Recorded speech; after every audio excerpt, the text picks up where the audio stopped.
City eight 9 की शुरुआत हो चुकी है। बड़ी खबर कोंडागांव से सबसे पहले बताएंगे। नेशनल हाईवे 30 में दो ट्रकों के बीच आमने सामने की भयंकर टक्कर हो गई, यानी भिड़ंत हो गई। हादसे में दोनों ट्रकों के परखच्चे उड़ गए हैं। जगदलपुर से रायपुर ट्रक जा रहा था। ट्रक का ड्राइवर 1.5 घंटे तक केबिन में फंसा रहा। कड़ी मशक्कत करनी पड़ी, तब कहीं जाकर इसे बाहर निकाला जा सका। बुरी तरह घायल है, गंभीर हालत में कांकेर रेफर किया गया है। दूसरा ट्रक का जो ड्राइवर है वो सुरक्षित है।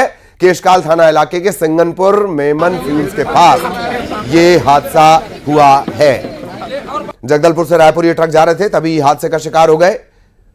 पहचान नहीं आएगा ट्रक, ऐसी हालत हो गई उसकी।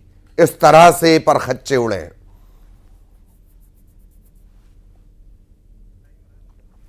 दो ट्रकों में टक्कर हुई और टक्कर के बाद क्या स्थितियां बनी वो देख लीजिए। एक ट्रक का ड्राइवर सुरक्षित है, दूसरा जो ट्रक ड्राइवर है वो जख्मी था, कांकेर उसे रेफर किया गया। विवेक हमारे साथ जुड़े हुए हैं, हमारे सहयोगी। विवेक, पूरी जानकारी ड्राइवर को लेकर कोई अपडेट? देखिए, इसमें ये रात की घटना है और सबसे बड़ी बात यह कि जो कोहरे छाए हुए रहते हैं उसके कारण दोनों ट्रक का आमने सामने जो भिड़ंत हुआ था उसमें हालत यह थी कि दोनों ट्रक के परखच्चे उड़ गए थे। हालांकि एक ट्रक का ड्राइवर बाल बाल बच गया था, उसे कुछ हुआ नहीं, लेकिन दूसरे ट्रक का ड्राइवर था, उसके दोनों पैर बुरी तरीके से जख्मी हुए थे, जिसको केशकाल अस्पताल में भर्ती कराया गया। वहां से प्राथमिक उपचार के बाद कांकेर भेजा गया है और अभी उसकी हालत काफी गंभीर बनी हुई है। संभवतः उसे रायपुर रिफर करने की तैयारी चल रही है। जी रवि जी, धन्यवाद विवेक इस अपडेट के लिए। और विवेक विस्तार से जानकारी दे रहे थे। रायपुर रेफर किया जा सकता है जो ट्रक ड्राइवर बुरी तरह जख्मी हुआ है।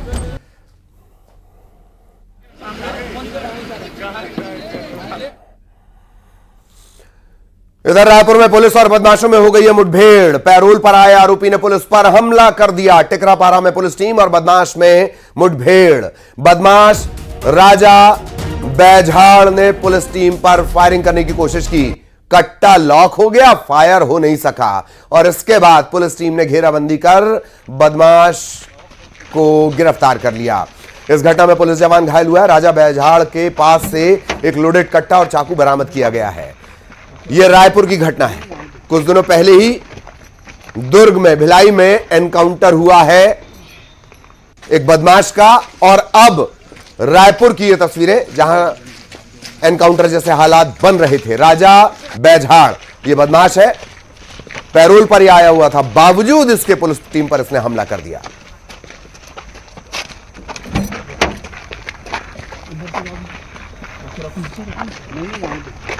सीधा रायपुर आपको लिए चलेंगे। सहयोगी युगल इस वक्त हमारे साथ जुड़े हुए हैं। युगल, पूरा घटनाक्रम। देखिए ललित, बड़ी जो इसे हमला कहा जा सकता है, पुलिस की टीमों पर हमला किया। 5 से 6 पुलिसकर्मियों को चोटें आई हैं। एक पुलिस कर्मचारी का जो हाथ है, जो उंगली है, वो भी फ्रैक्चर हो चुका है। ये वही राजा बैझाड़ है जो आदतन अपराधी है। लगातार रंगदारी वसूली करने के आरोप इस पर लगते रहे हैं और सबसे खास बात यही है कि भिलाई में जो इनकाउंटर्स हुए थे तो उसमें जो अमीश जोश जो जिसका इनकाउंटर हुआ है उससे इसका सीधा संबंध भी है और साफ कहा जा सकता है आदतन अपराधी है।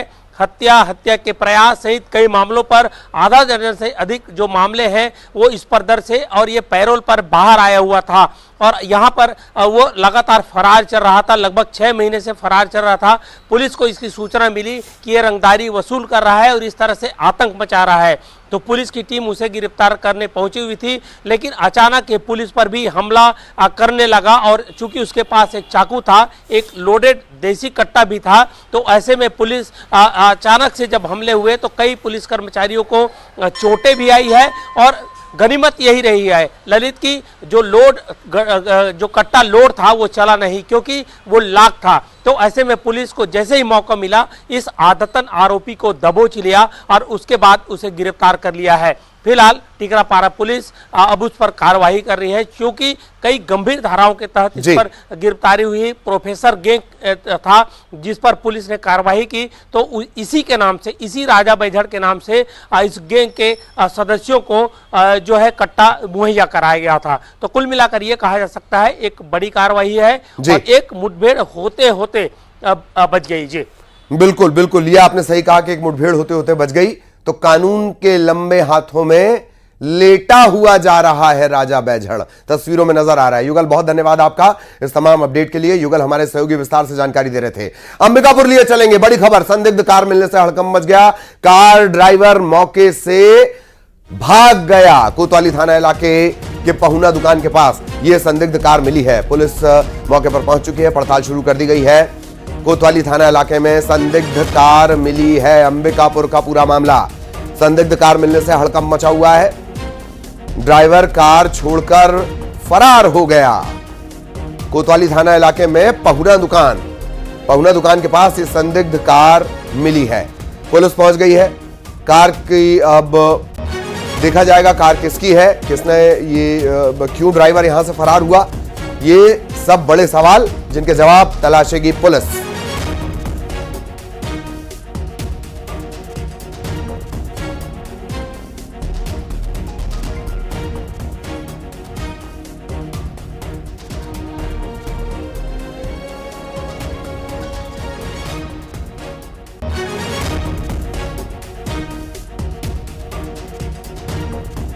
पुलिस टीम पहुंच चुकी है, अंबिकापुर का यह मामला है। पुलिस टीम पहुंच चुकी है और अब इस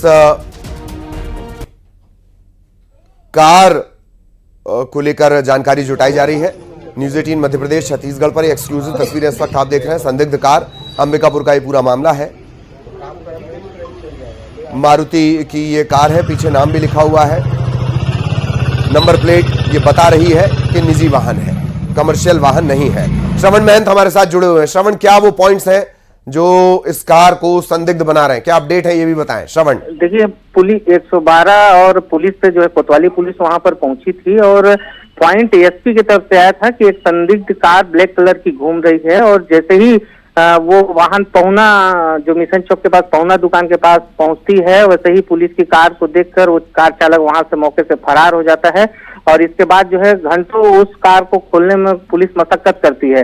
ये भी आसपास के लोग बता रहे थे कि इसमें ACCL जो माफ कीजिएगा रेलवे का लोहा का सामान है, ऐसा लोगों का कहना है, क्योंकि अभी जो है जो अंबिकापुर के रेलवे स्टेशन से कुछ रेलवे का सामान चोरी हुआ था, पुलिस उसकी धरपकड़ कर रही है और 4 आरोपियों को पहले भी गिरफ्तारी हो चुकी है और इसी आशंका से जो वो वहां पर पहुंची थी, लेकिन अभी फिलहाल जो है वो कार जो चालक है वो फरार है और पुलिस अभी तक वहां पर कुछ नहीं कर पाई। अब देखना होगा कि आगे उस कार को जब खुलता है तब उसके अंदर से क्या निकलता है। जी ठीक, धन्यवाद श्रवण, ये अपडेट साझा करने के लिए। श्रवण विस्तार से जानकारी दे रहे थे। इस बंद कार पर नजर बनी हुई है।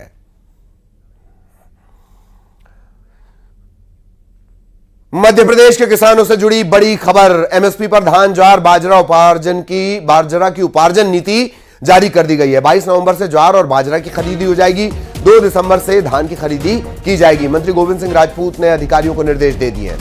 लापरवाही मिलने पर सख्त कार्रवाई भी की जाएगी, यह भी कहना है मंत्री का। MSP पर धान, ज्वार, बाजरा की उपार्जन नीति जारी, 22 नवंबर से ज्वार और बाजरा की खरीदी शुरू हो जाएगी, 2 दिसंबर से धान की खरीदी शुरू हो जाएगी। मंत्री गोविंद सिंह राजपूत ने अधिकारियों को इससे जुड़े निर्देश दे दिए हैं। किसानों के प्रति कोई लापरवाही बर्दाश्त नहीं की जाएगी।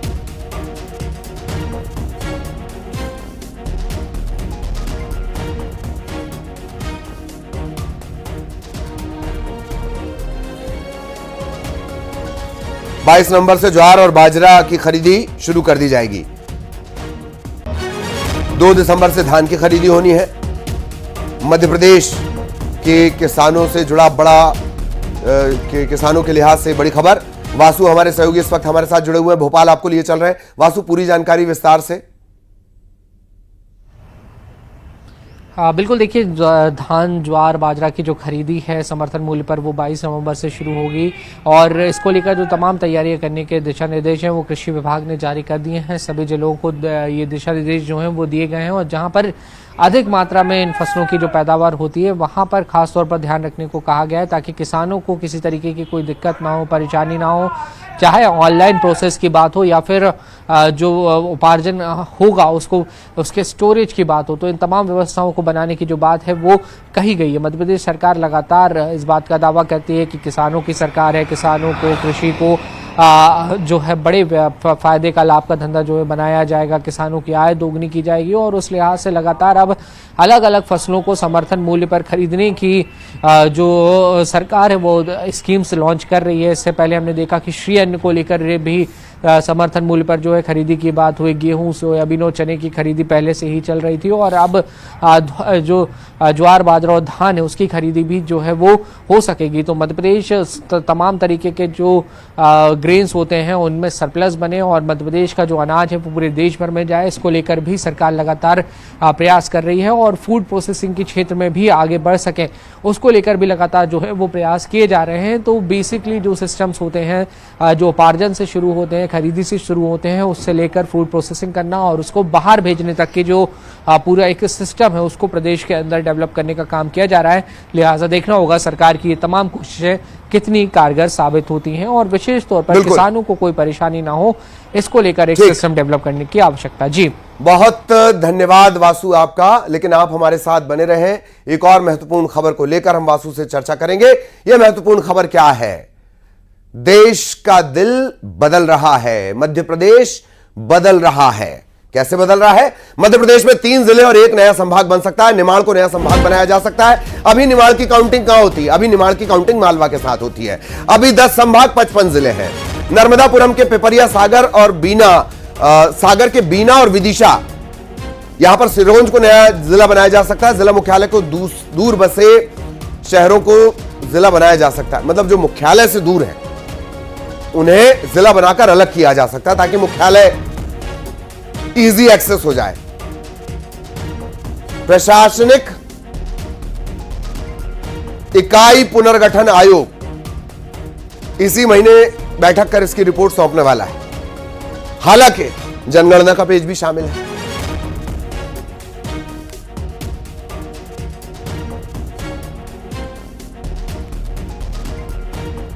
वासु हमारे साथ लगातार बने हुए, एक बार फिर वासु के पास आपको लिए चलेंगे। वासु, हालांकि बहुत सारे पेच हैं इसमें अभी, लेकिन फिर भी ये कह सकते हैं कि मेरा मध्य प्रदेश बदल रहा है। वासु,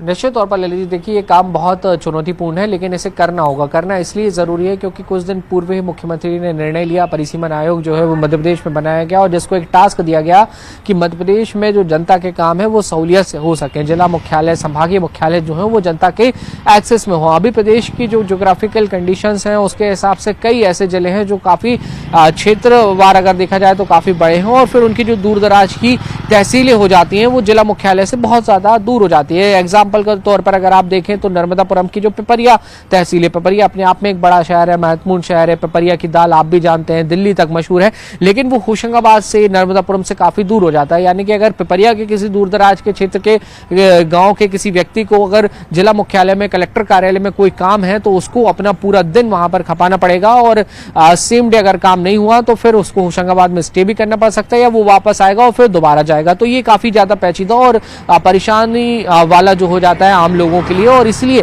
परिसीमन आयोग जो है वो बनाया गया है जो मध्य प्रदेश के पूरे जिलों की, तमाम संभागों की स्टडी कर रहा है और स्टडी करने के बाद एक जो रिपोर्ट है वो तैयार की जा रही है। ये रिपोर्ट इस माह के अंत तक बन जाएगी और फिर इसको लेकर बैठक होगी। मुख्यमंत्री के पास भी ये पूरी रिपोर्ट जो है वो पहुंचेगी और इसी रिपोर्ट के आउटकम्स के आधार पर मध्य प्रदेश का जो नक्शा है वो अब बदला हुआ नजर आएगा। कुछ जो जिले हैं वो थोड़े से छोटे हो सकते हैं, उनके अंदर ही नए जिलों का निर्माण हो सकता है। जैसे कि अभी जो प्राथमिक तौर पर जानकारी कि 3 जिले बन सकते हैं, पिपरिया जिला बन सकता है, बीना जो अभी सागर में है वो जिला बन सकता है और सिरोंज जो विदिशा में आता है वहां पर सिरोंज को जिला बनाने का जो काम है वो हो सकता है। इसके अलावा कुछ नए संभाग और उनकी सीमाओं में फेरबदल भी होगा। जी बिल्कुल बिल्कुल। बाकी वासु ने बात बड़ी अच्छी याद दिलाई, पिपरिया की दाल, नरसिंहपुर का गुड़। सुबह सुबह अगर आप इन चीजों को याद कर लें, हा। बहुत धन्यवाद वासु आपका इस तमाम अपडेट के लिए। वासु हमारे सहयोगी विस्तार से जानकारी दे रहे थे। लेकिन मंदिर जाने से कौन रोकता है भाई। भोपाल से खबर, बरकतुल्लाह विश्वविद्यालय एक बार फिर विवादों में। छात्राओं ने हॉस्टल वार्डन पर गंभीर आरोप लगाए हैं। छात्राओं का कहना यह है कि वार्डन उन्हें मंदिर जाने से वार्डन ने रोका है, कहा है कि मंदिर जाने के लिए परमिशन लेनी होगी और ना लेने पर हॉस्टल से बाहर कर दिया जाएगा। इस मामले को लेकर एबीवीपी अखिल भारतीय विद्यार्थी परिषद वो गुस्सा हो गई है, बहुत जल्दी गुस्सा हो जाती है अखिल भारतीय विद्यार्थी परिषद। आज एबीवीपी रामधुन का आयोजन करने जा रही है।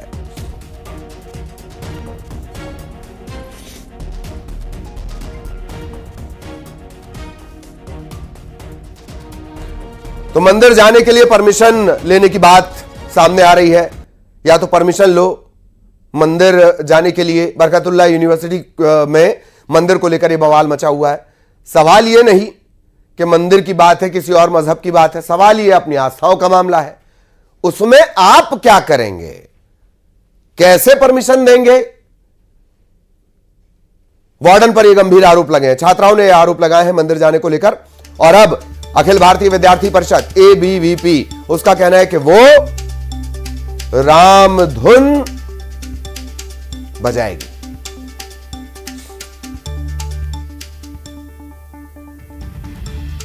बरकतुल्लाह विश्वविद्यालय में वार्डन द्वारा छात्राओं को धमकाया जा रहा है। उनसे कहा जा रहा है यदि उन्हें मंदिर जाना है या सुंदरकांड में जाना है तो उन्हें चीफ वार्डन से लिखित परमिशन लेनी होगी, उसके पश्चात ही वो मंदिर या सुंदरकांड में जा सकेंगी। साथ ही उन्हें धमकाया जा रहा है कि यदि छात्राएं ऐसा नहीं करती हैं तो उनको छात्रावास से निकाल दिया जाएगा और उनको फेल करवा दिया जाएगा। साथ ही उनके घर में बात की जाएगी इस विषय में। इसके संदर्भ में विद्यार्थी परिषद रामधुन का आयोजन कर रही है बरकतुल्लाह विश्वविद्यालय के प्रशासनिक भवन में कल सोमवार के दिन दोपहर 1 बजे से। कथावाचक देवकी नंदन ठाकुर के आह्वान पर दिल्ली में 16 नवंबर को धर्म संसद लगने जा रही है। देश के हर हिस्से से संत समाज से जुड़े लोग इसमें इकट्ठा हो रहे हैं। इस धर्म संसद के कार्यक्रम का भूमि पूजन हो गया है। इसमें शामिल संतों ने ऐलान किया कि वक्फ बोर्ड की तर्ज पर सनातन बोर्ड बनकर रहेगा। अब यह सियासी दलों को तय करना है कि वो कितना सहयोग करेंगे।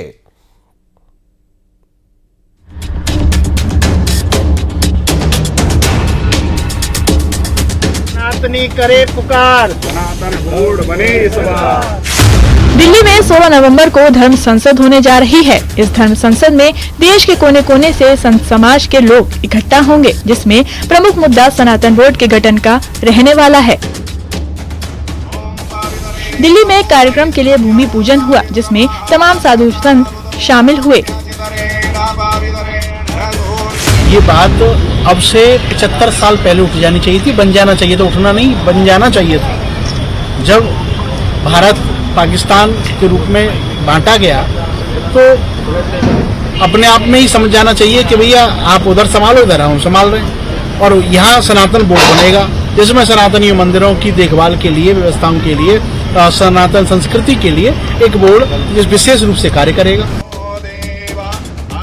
दिल्ली में 16 नवंबर को धर्म संसद लगने जा रही है, जिसमें कई प्रमुख मुद्दे धार्मिक नेता और संत समाज उठाने वाला है।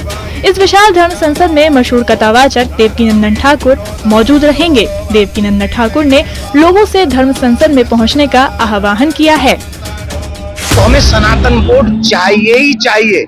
सनातन बोर्ड के द्वारा हम अपनी सब चीजों का रक्षण करेंगे और सनातन बोर्ड के लिए निर्माण के लिए, कृष्ण भूमि के निर्माण के लिए 16 तारीख को बहुत बड़ी संख्या में दिल्ली में सनातन इकट्ठे होंगे। गजबा हिंद की बातें क्यों हो सकती है इस देश में?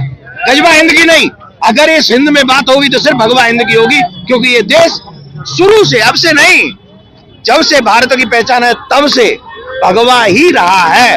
राम भगवा, कृष्ण भगवा, ऋषि मुनि भगवा और जितनी बातें करे भगवा। तो यहाँ गजवा हिंद की बात मत करिए, भगवा हिंद की बात करिए। इस कार्यक्रम में वक्फ बोर्ड की तर्ज पर सनातन बोर्ड का गठन, कृष्ण जन्मभूमि की मुक्ति और मंदिरों के प्रसाद में मिलावट के मामले का मुद्दा सबसे अहम रहेगा।